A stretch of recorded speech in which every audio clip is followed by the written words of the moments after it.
سلام. اليوم غادي نشارك معكم الملوي اولا المخمار، كل واحد شنو كيسميه، وغادي نشارك معكم السر باش يجيكم بحال هكا الزنقه بحال اللي كنشريو على برا تماما. شوفوا بعدا معايا التوريقه كيفاش كتجي، راه كيجي مرقطر هكا من حيت حتى برد بديت نصور هذاك الشيء باش تبان التوريقه مزيان. المقادير مضبوطه غادي نخليها لكم اسفل الفيديو. عندي هنا الدقيق رطب والفينول الملحه العسل، ممكن تزودوا بالسكر، واحد معلقه معمره ديال الخميره، هذه هي السر باش كيجي بحال ديال برا.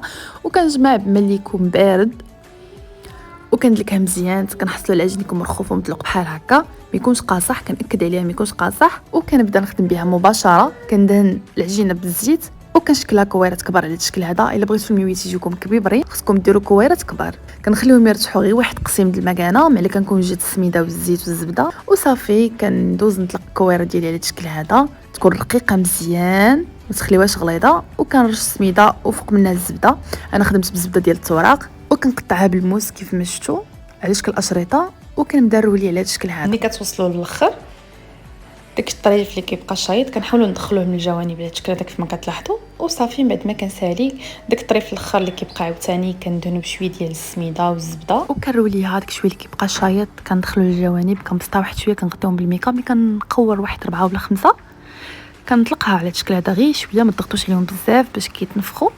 وصافي كنطيبها من الجوانب بجوج وكتكون واجده بالصحه والراحه. ما تنساوش تشاركوا معايا تطبيقاتكم. بسلامه.